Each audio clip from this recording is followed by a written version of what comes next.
So ration కార్డులకు సంబంధించిన latest update ఇది. మనం ఉదయం నుంచి ఒక లైవ్ నడిపిస్తున్నాం. రేషన్ కార్డులకు సంబంధించి లిస్టులో పేరు రాని వాళ్ళు కంగారు పడాల్సిన అవసరం లేదు. మళ్ళీ అప్లై చేసుకునే అవకాశం ప్రభుత్వం కల్పిస్తోంది అని చెప్పేసి మనం ఉదయం నుంచి కూడా చెప్తున్నాం. సో చాలామంది ఇది ఫేక్ న్యూస్ అని, ఇట్లాంటిది ఏం జరగదు అని చెప్పేసి అయితే కామెంట్లు పెట్టారు. కానీ వాళ్ళందరికీ కూడా సమాధానంగా ఇప్పుడు లేటెస్ట్ అప్డేట్ అందింది. సో రేషన్ కార్డులకు సంబంధించి మళ్ళీ అప్లై చేసుకునే వెసులుబాటు ఉంది. ఇది ఇంతటితో పూర్తి కావట్లేదు అని చెప్పేసి ఒక కీలక ప్రకటన అయితే మంత్రి నుంచి వచ్చింది. సో ఆ వార్త చెప్పే ముందర అసలు విషయం ఏంటంటే రేషన్ కార్డుల జాబితాలపై గందరగోళం పరిస్థితి ఏర్పడ్డదని చెప్పేసి అయితే ఒక వార్తలు అయితే ఈరోజు ఉదయం నుంచి నిన్న నుంచి అయితే వస్తున్నాయి. సో చాలా గ్రామాలకు సెక్రటరీల ద్వారా, ఆయా మున్సిపాలిటీ అధికారుల ద్వారా రకరకాల విధానాలు రకరకాల వ్యక్తుల దగ్గర నుంచి అయితే లిస్టులు అయితే బయటకు వచ్చినాయి. అయితే ఆ లిస్టులలో చాలా గ్రామాలలో ఆందోళన నెలకొంది. చాలా గ్రామాలకు సంబంధించిన ఆందోళన వ్యక్తం చేస్తున్నారు.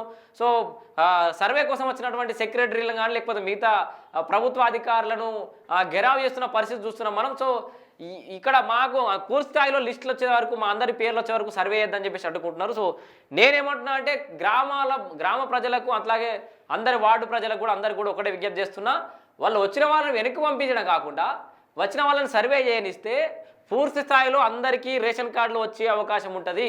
సో వాళ్ళు ఏం చెప్తున్నారంటే రేషన్ కార్డులకు సంబంధించి ఏదైతే లిస్ట్ వచ్చిందో ఆ లిస్టులో పేర్లు రాని వాళ్ళు కంగారు పడాల్సిన అవసరం లేదు. మీ గ్రామాలకు గ్రామ సభలు పెట్టి ఎప్పుడైతే అధికారులు వస్తారో అదే గ్రామ సభలో మళ్ళీ కొత్తగా దరఖాస్తు చేసుకోవచ్చు. చేసుకున్న వాళ్ళది మొత్తం అన్ని ఒకసారి ఎంక్వైరీ చేసిన తర్వాతనే కొత్త రేషన్ కార్డులు వస్తాయని. సో ఇప్పటివరకు రిలీజ్ చేసినటువంటి ఏదైతే లిస్ట్ ఉందో అది నో రేషన్ డేటా అని చెప్పేసి అయితే లిస్ట్ రిలీజ్ చేసి మరి అది ఫైనల్ బెనిఫిషరీస్ అని అయితే ఎక్కడ కూడా కనిపించలేదు. సో మరి వాళ్ళకే మాత్రమే ఇస్తారా, మిగతా వాళ్ళకు కూడా ఇస్తారా లేదా అని చెప్పేసి అయితే మనం ఎదురు చూడాలి. కాకపోతే ఇక్కడ అర్హత ఉన్నోళ్ళలో సగం మంది పేర్లు లేవు.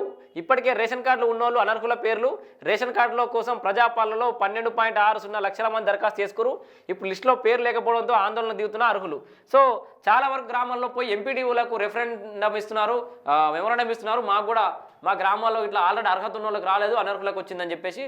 సో గందరగోళ పరిస్థితులు అయితే తెలంగాణ రాష్ట్రంలో నెలకొన్నాయి. దానికి సంబంధించిన వార్త మనం ఉదయం నుంచి లైవ్ టెలికాస్ట్ చేస్తున్నాం. ఏంటంటే ఖచ్చితంగా రేషన్ కార్డులకు సంబంధించి మళ్ళీ అప్లికేషన్కి అవకాశం ఇస్తారు, మీ సేవ త్రూ అప్లై చేసుకోవచ్చని.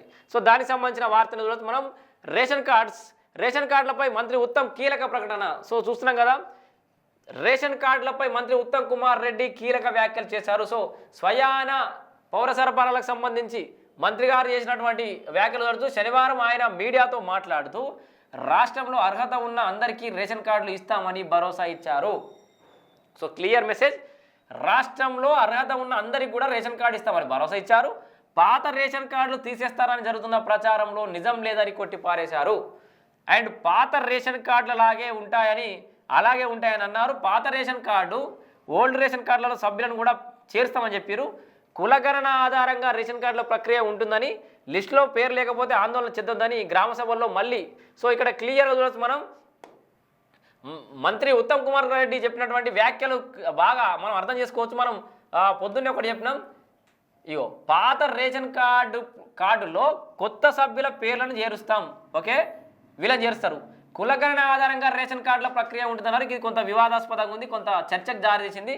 దీనికి సంబంధించిన విషయం కూడా చెప్పే ప్రయత్నం చేస్తే, ఎందుకంటే కులగణనకు సంబంధించి అసలు కులగణనకు ఈ రేషన్ కార్డులకు సంబంధమే లేదు. ఏ కుల సభ్యులు ఎంతమంది ఉన్నారు, వాస్తవానికి సంక్షేమ పథకాల అమల్లో కానీ లేకపోతే రాజ్యాంగబద్ధమైన పదవులకు కానీ రాజ్యాంగానికి సంబంధించిన ఇంకేదైనా అంశాలకు సంబంధించి కానీ రిజర్వేషన్లు ఖరారు చేసే ముందట కులగణన అనేది లెక్కలు అనేది అవసరం అని చెప్పేసి అయితే మనం అనుకుంటున్నాం. అయితే కులగణన ఆధారంగా రేషన్ కార్డుల ప్రక్రియ ఉంటుందనడం మాత్రం కొంత ఆందోళన కలిగిస్తుంది. ఎందుకంటే సడన్గా కులగణన అని అన్నారు, కులగణన పూర్తయిందా, దాని రిపోర్ట్స్ బయటకు వచ్చినా ఏ కులం ఎంతమంది ఉన్నారు అనేది లెక్కలు ప్రజానీకానికి తెలియజేయలేదు, ఇంకా దానికి సంబంధించిన వార్తనే లేదు. ఇప్పుడు కులగణన ఆధారంగా రేషన్ కార్డుల ప్రక్రియ అని చెప్పేసి ఇక్కడ కన్ఫ్యూజన్ అయితే క్రియేట్ చేసింది దీంతో. కానీ లిస్టులో పేరు లేకపోతే ఆందోళన ఎద్దదని, గ్రామ సభల్లో మళ్ళీ దరఖాస్తు చేసుకోవచ్చు అని చెప్పేసి స్పష్టం చేశారు. సో ఇక్కడ ఇంకొక విశ్లేషణ చేయాల్సుకున్నాను నేను. సో ప్రధానంగా రేషన్ కార్డులకు సంబంధించి ఇప్పుడు ఈ జనవరి 26 తారీఖు నుంచి ప్రధానంగా ఉన్నాయైతే మనకు తెలుసు. సో రేషన్ కార్డ్స్ చాలా ప్రధానంగా, సో రేషన్ కార్డ్స్, ఇందిరమ్మ ఇల్లు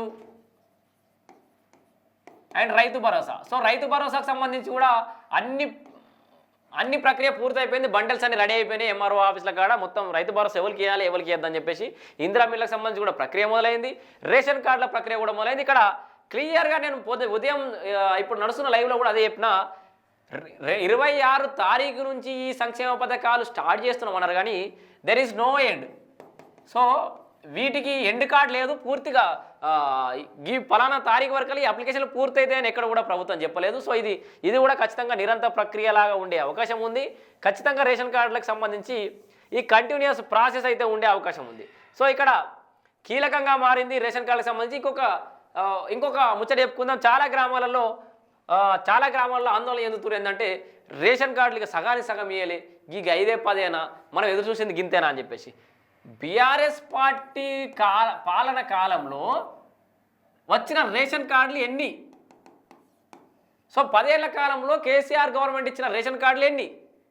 ఓకే, కాంగ్రెస్ పార్టీ హామీ ఇచ్చింది అన్ని రేషన్ కార్డులు ఇస్తా అని చెప్పేసి, కానీ ఒకేసారి ఉన్న రేషన్ కార్డులను ఇచ్చే పరిస్థితిలో కాంగ్రెస్ సర్కార్ కనిపించట్లేదు. సో వీళ్ళు ఊరికి 60 నుంచి 70 కార్డులు ఇచ్చిరు. సో జనరల్గా ఒక లెక్క నాకు తెలియక కడతా, ఒక గ్రామంలో రేషన్ కార్డులు ఎన్ని కుటుంబాలకు అవసరం పడవచ్చు? జనరల్గా ఒక 400-500 ఓటర్లు ఉన్నటువంటి ఒక్కొక్క గ్రామంలో ఎన్ని రేషన్ కార్డులు అవసరం పడే అవకాశం ఉంది? ఎన్ని కుటుంబాలు ఉంటాయి? రఫ్గా ఒక 100 నుంచి 150 లేకపోతే ఒక 200 అనుకుందాం. 200 కార్డులలో ఆల్రెడీ 60-70 కార్డులు వచ్చేసినాయి. ఇంకా రిమైనింగ్ ఇంకా 4 ఏళ్ళు ఉంది. సో 4 ఏళ్ళ దాకా ఏమని అంటలేను నేను, కానీ ఇవి కూడా మిగతాయి కూడా మీ ఏదైతే గ్రామాలలో ప్రజాపాలనకు సంబంధించి ఏదైతే మన దాని ఏమంటారు గ్రామ సభలు నిర్వహిస్తారో గ్రామ సభల కాడ అప్లై చేసుకోరని చెప్తారు.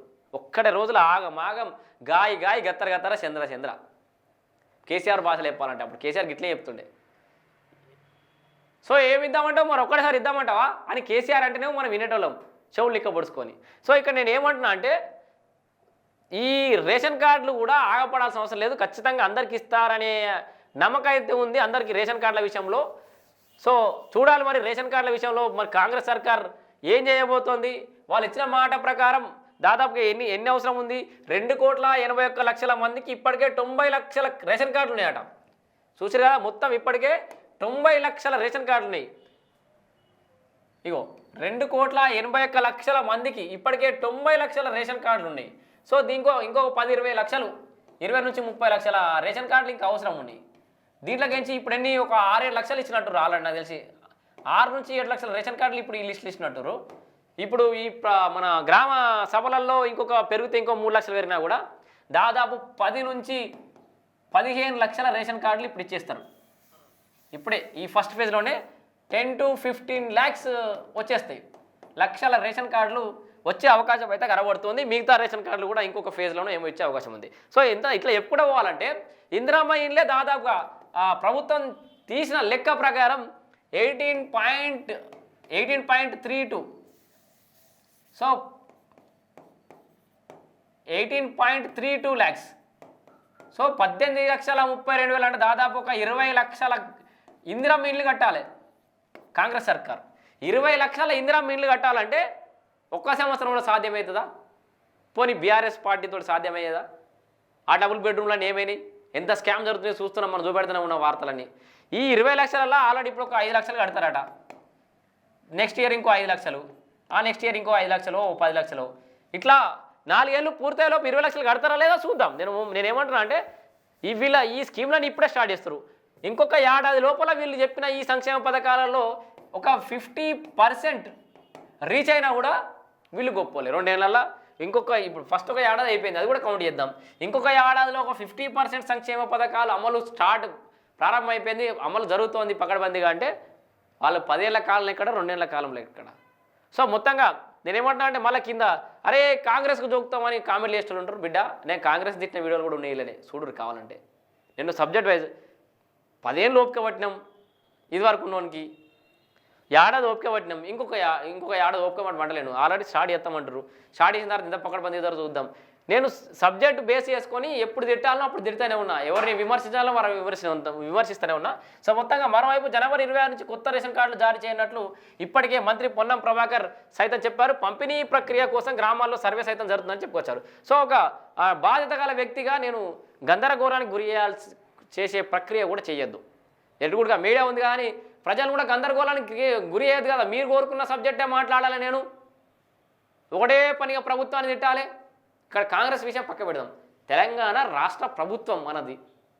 ఒకటే తీర తిట్టుకుంటూ కూర్చుండి ప్రజల్ని ఆందోళనకు గురి చేసి ఆగమాగం చేయదు కదా.